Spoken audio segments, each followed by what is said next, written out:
வணக்கம். கலைஞர் மகளிர் உரிமை தொகை புதிய விண்ணப்பம் 2025. இப்போ பார்த்தீங்கன்னா உங்களுடன் ஸ்டாலின் திட்டத்தில் நீங்கள் எல்லாருமே புதிய அப்ளிகேஷனும் இருந்தாலும் சரி, ஆல்ரெடி நீங்கள் அப்ளை பண்ணி ரிஜெக்ட் ஆன பர்சனாக இருந்தாலும் சரி, உடனே நீங்கள் அப்ளை பண்ணுறீங்க. இந்த ஸ்கீமுக்கு நீங்கள் அப்ளை பண்ணுறதுக்கு உங்கள் வீடு தேடி வரக்கூடிய உங்களுடன் ஸ்டாலின் அப்படிங்கிற அந்த ஃபார்மில் ஆரம்பித்து கலைஞர் மகளிர் உரிமை தொகை ஃபார்ம் எங்கே வாங்கணும் அதையும் சொல்லி, அது மட்டும் இல்லாமல் அந்த ஃபார்ம் ஃபில்அப் பண்ணுறது எப்படி, அதாவது கரெக்ஷன் இல்லாமல் ஃபில்அப் பண்ணுறது எப்படி அப்படிங்கிற விஷயத்தையும், ஃபில்அப் பண்ணுறதுக்கு அப்புறமா அங்கே அந்த ஃபார்மை என்ன பண்ணுறாங்க அப்படிங்கிற விஷயத்தையும், அது மட்டும் இல்லாமல் லாஸ்ட்டாக அந்த ஃபார்ம் என்ட்ரானதுக்கு அப்புறமா உங்களுக்கு வரக்கூடிய எஸ்எம்எஸ் பற்றின முழு விவரத்தையும் இந்த ஒரு வீடியோவில் உங்ககிட்ட நான் ஷேர் பண்ணியிருக்கேன். ஸோ உங்களுக்கு நீங்கள் கொடுக்குற ஃபார்மில் என்ன நடக்குதுங்கிறத இந்த வீடியோ மூலமா நீங்கள் தெரிஞ்சுக்கலாம்.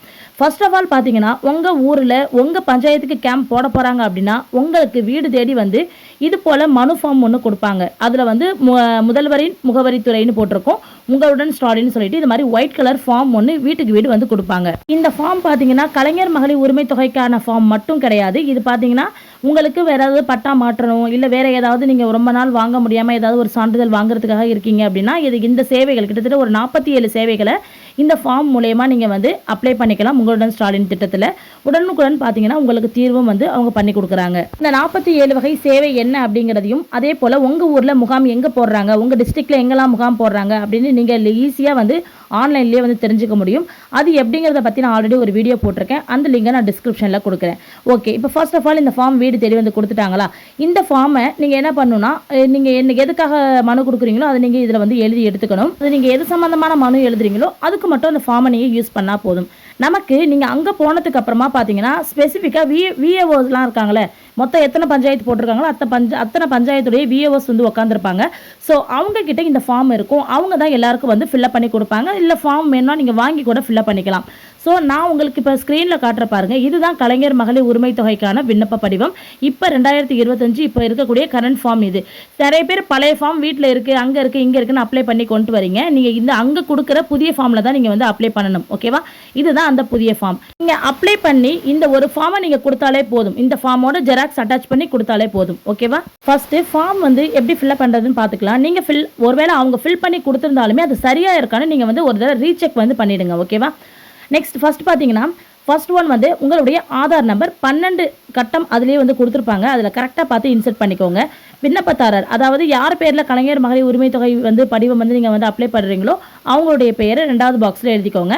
3வது இடம் பார்த்தீங்கன்னா குடும்ப அட்டை எண், அதாவது உங்கள் ஸ்மார்ட் கார்டு நம்பர் 000 ஸ்டார்ட் ஆகும். அந்த முன்னால் இருக்கக்கூடிய NPHH PHH அதெல்லாம் எழுதணும்னு அவசியம் கிடையாது. அந்த 12 டிஜிட் நம்பரை மட்டும் நீங்கள் இங்கே எடுத்து எழுதினா போதும். இங்கேயும் 12 பாக்ஸ் தான் கொடுத்துருப்பாங்க, கரெக்டாக எழுதிக்கோங்க. நெக்ஸ்ட் திருமண நிலைங்கிற இடத்துல நீங்கள் திருமணமானவரா, ஆகாதவரா, இல்லை விவாகரத்தானவரா, கைவிடப்பட்டவரா, இல்லைன்னா நீங்கள் கைம்பெண்ணா அப்படிங்கிறத இந்த இடத்துல நீங்கள் வந்து ஜஸ்ட் ஒரு டிக் மட்டும் பண்ணிக்கோங்க.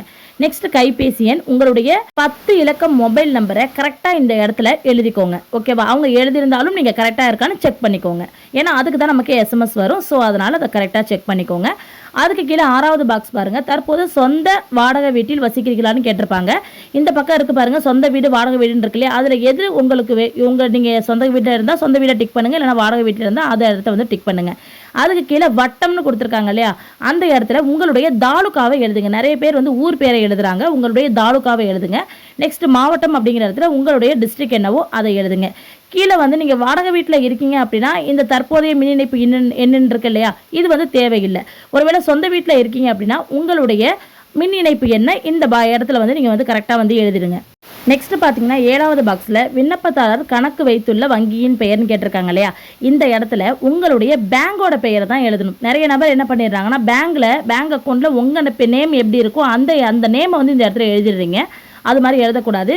விண்ணப்பதாரர் கணக்கு வைத்துள்ள உங்கள் பேங்குடைய பெயரை இந்த இடத்துல எழுதணும். IOB இல்லைனா வந்து Indian Overseas bank, state bank, இல்லைனா கனரா பேங்க், அது மாதிரி எழுதணும். ஓகேவா, வங்கி கிளையுடைய பெயருங்கிறது உங்களுடைய பிரான்ச் நேம். அதாவது இப்போ நீங்கள் ஸ்டேட் பேங்க் மயிலாடுதுறையில் இருக்குது அப்படின்னா வங்கி கிளையினுடைய பெயர் வந்து மயிலாடுதுறை அப்படின்னு எழுதணும். நெக்ஸ்ட்டு 9th ஒன் பாருங்கள், வங்கி கணக்கு எண், உங்களுடைய பேங்க் அக்கௌண்ட் நம்பர் ஃபுல்லாக ஒரு நம்பர் கூட விடாமல் கரெக்டாக பார்த்து எழுதிக்கோங்க. 1க்கு 2 டைம் வந்து ரீசெக் பண்ணிக்கோங்க.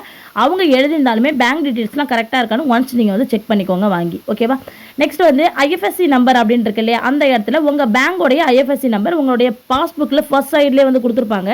அதுலேயுமே IFSC NO அப்படின்னு சொல்லி கொடுத்துருப்பாங்க. அந்த நம்பரை பார்த்து இந்த கரெக்டாக இந்த இடத்துல வந்து நீங்கள் வந்து டைப் பண்ணிக்கோங்க. அவ்வளோதான்.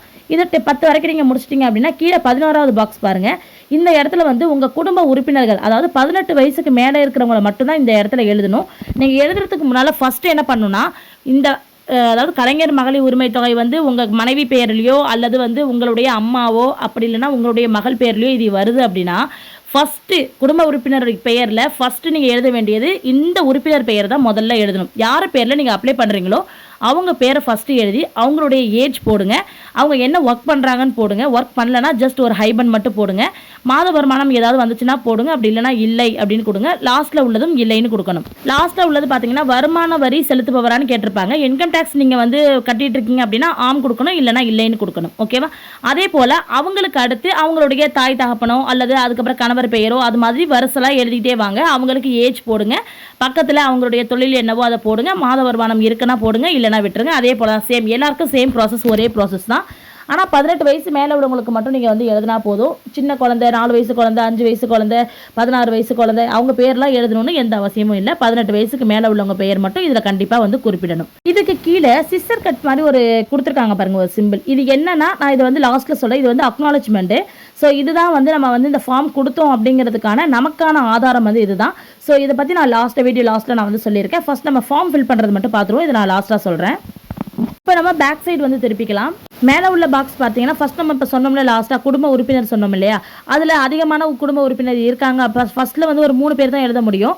சப்போஸ் உங்கள் குடும்பத்தில் 4-5 பேர் வந்து 18 வயசுக்கு மேற்பட்டவங்க இருக்காங்க அப்படின்னா இந்த பாக்ஸில் நீங்கள் வந்து ஃபில் பண்ணிக்கலாம். அதுக்கு கீழே சொத்து விவரங்கள் கொடுத்துருக்காங்க பாருங்கள். 12வது பாக்ஸை பொறுத்த வரைக்கும் உங்களுக்கு சொந்த வீடு உள்ளதான்னு கேட்டிருப்பாங்க. ஆம் இல்லை வந்து டிக் பண்ணிக்கோங்க. ஆம் அப்படின்னா அந்த வீடு வந்து அரசு திட்டத்தின் கீழ் தான் நிதியுதவி பெற்று, இந்த கலைஞர் வீடுலாம் இருக்குல்ல அது மாதிரி ஏதாவது அம்மா வீடு அது மாதிரி ஏதாவது கட்டியிருக்கீங்களா அப்படின்னு கேட்டிருப்பாங்க. ஆம்னா ஆம் கொடுங்க, இல்லைன்னா இல்லைன்னு சொல்லி டிக் பண்ணிக்கோங்க. நெக்ஸ்ட் நில உடைமை விவரம் கேட்டிருப்பாங்க 13வது பாக்ஸில். அதில் குடும்ப உறுப்பினருக்கு சொந்த நிலம் இருக்கான்னு கேட்டிருப்பாங்க. இருக்குன்னா ஆம், இல்லைனா இல்லை அப்படின்னு சொல்லிட்டு டிக் பண்ணிக்கோங்க. அப்படி நிலம் இருக்குது அப்படின்னா குடும்ப உறுப்பினர்கள் அனைவரையும் சேர்த்து 5 ஏக்கருக்கு மேல் நன்சை நிலமோ அல்லது 10 ஏக்கருக்கு மேல் புஞ்சை நிலமோ உங்ககிட்ட இருக்கா அப்படின்னு சொல்லி கேட்டிருப்பாங்க. இதுவும் ஆம் இல்லை ஆப்ஷன் தான், டிக் பண்ணிக்கோங்க. நெக்ஸ்ட் பார்த்தீங்கன்னா வாகன விவரங்களை பொறுத்த வரைக்கும் 14 பாக்ஸை பாருங்கள். 14வது பாக்ஸில் குடும்ப உறுப்பினர்கள் யாரிடமாவது கார், ஜீப், டிராக்டர், கனரக வாகனம் போன்ற 4 சக்கர வாகனங்கள் ஏதாவது இருக்கான்னு கேட்டிருப்பாங்க. ஆம்னா ஆம், இல்லைன்னா இல்லைன்னு சொல்லி டிக் பண்ணிக்கோங்க. ஆம் அப்படின்னா அந்த வாகனம் அரசு திட்ட மானியத்தின் கீழ் வந்து பெறப்பட்டிருக்கா, அந்த மானியம் வாங்கி அது மூலயமா அந்த வாகனத்தை நீங்கள் வாங்கியிருக்கீங்களான்னு கேட்டிருப்பாங்க. அதுக்கான ஆன்சர் உங்ககிட்ட தான். ஆம்னா ஆம், இல்லைன்னா இல்லைன்னு சொல்லி நீங்கள் வந்து டிக் பண்ணி விட்டுக்கோங்க.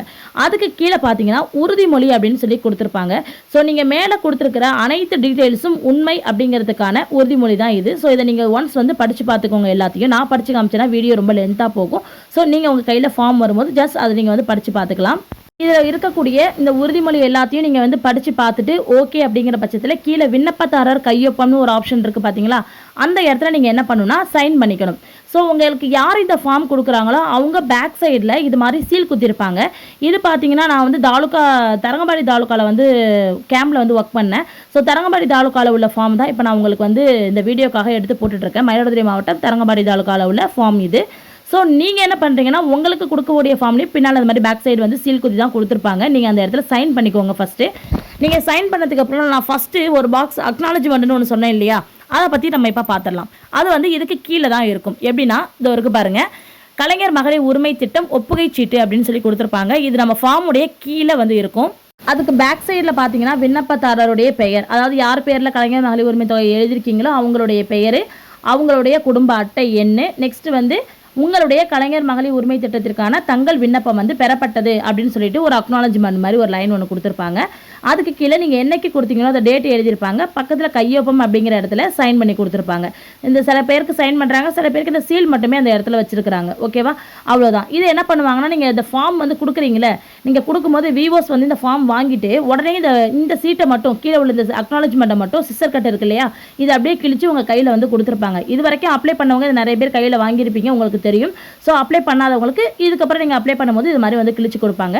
ஸோ இந்த துண்டு சீட்டு எதுக்குன்னு பார்த்தீங்கன்னா நீங்கள் இந்த கலைஞர் மகளிர் உரிமை தொகை வந்து நீங்கள் அப்ளை பண்ணியிருக்கீங்க அப்படிங்கிறதுக்கு ஆதார ப்ரூஃப் வந்து இதுதான். ஓகேவா, இந்த டைமில் இந்த டேட்டில் நீங்கள் அப்ளை பண்ணியிருக்கீங்க அப்படிங்கிறதுக்கான ஆதாரம்.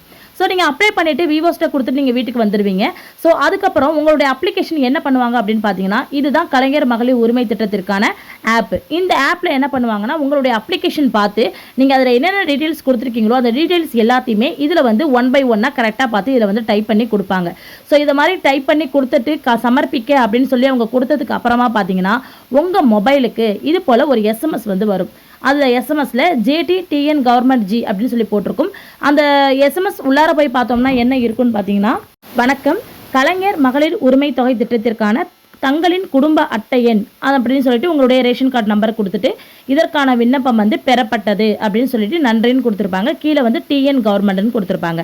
ஸோ இந்த எஸ்எம்எஸ் உங்களுக்கு ரீச் ஆகிடுச்சு அப்படின்னா நீங்கள் கொடுத்துருக்கக்கூடிய அந்த அப்ளிகேஷனை அவங்க சக்ஸஸ்ஃபுல்லாக ஆப்பில் ஏற்றிட்டாங்க அப்படின்னு சொல்லிட்டு அர்த்தம். நிறைய நபர்கள் வந்து எனக்கு எஸ்எம்எஸ் வரவே இல்லை அப்படின்னு சொல்லிட்டு நிறைய பேர் வந்து கமெண்ட் செக்ஷனில் வந்து சொல்கிறீங்க.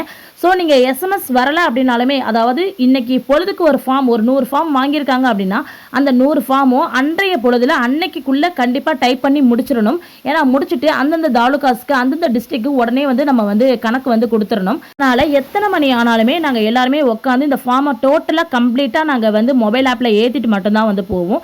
சில நபருக்கு எஸ்எம்எஸ் வர்றதுக்கு காரணம் என்னவா இருக்குன்னா, ஏதாவது சம் டெக்னிக்கல் இஷ்யூவாக இருக்குது. ஏன்னா ஒரே டைமில் எல்லா எஸ்எம்எஸ் போகுதுங்கிறதுனால சம் டெக்னிக்கல் எரரால் உங்களுக்கு வந்து எஸ்எம்எஸ் வந்து வராமல் இருக்கலாம். ஸோ அப்படி வராத நாங்கள் வந்து எப்படி நாங்கள் தெரிஞ்சுக்கிறது அப்படின்னு சொல்லி கேட்டிங்கன்னா, இப்போ நம்ம கொடுத்துருக்கிற இந்த சப்மிஷன் எல்லா டீட்டெயில்ஸுமே உடனே வந்து சென்னைக்கு வந்து வெரிஃபைக்கு வந்து போகும்.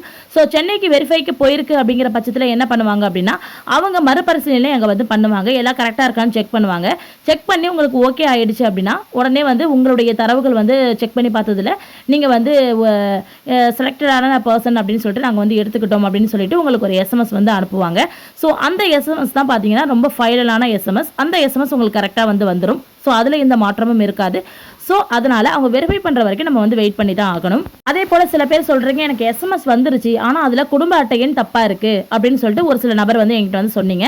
ஸோ அப்படி குடும்ப அட்டை எண் தப்பாக இருக்குது அப்படின்னா ஃபஸ்ட்டு இது வந்து சென்னைக்கு தான் வெரிஃபைக்கு வந்து போகும். ஸோ சென்னைக்கு போன டைம் பார்த்தீங்கன்னா இதே மாதிரி வெரிஃபிகேஷனுக்கு போனதுக்கு அப்புறமா குடும்ப அட்டை எண் தவறாக இருக்குது, ஆதார் நம்பர் வந்து தவறாக இருக்குது அப்படிங்கிற பட்சத்தில் ஏன்னா இந்த தடவை ஆதார எண்ணெலாம் தவறாக போகிறதுக்கு வாய்ப்பு கிடையாது. குடும்ப அட்டை எண் தான் 1-2 சில பேருக்கு வந்து மாறி போயிருக்குன்னு நினைக்கிறேன். சப்போஸ் அப்படி இருக்குங்கிற பட்சத்தில் என்ன பண்ணுவாங்கன்னா, அந்த டீட்டெயில்ஸை மட்டும் தனியாக எடுத்து ஒரு கள ஆய்வு வந்து ரெடி பண்ணுவாங்க. அந்த கள ஆய்வு பார்த்தீங்கன்னா விஓஎஸ் மூலமா வந்து நடைபெறும். ஸோ போன டைம் அப்படி தான் பண்ணாங்க. ஸோ அவங்க மூலயமா வந்து என்ன டீட்டெயில்ஸ் வந்து தப்பாக இருக்குது, நமக்கு என்ன டீட்டெயில்ஸ் வந்து தப்பாக இருக்குது அப்படிங்கிற மாதிரி ஒரு ஜஸ்ட் ஒரு வெரிஃபை பண்ணி சப்போஸ் அதில் தப்பாக இருக்குது அப்படின்னா அதை வந்து எடிட் பண்ணுறதுக்கான ஒரு ஆப்ஷன் வந்து அதில் வந்து கொடுத்துருப்பாங்க.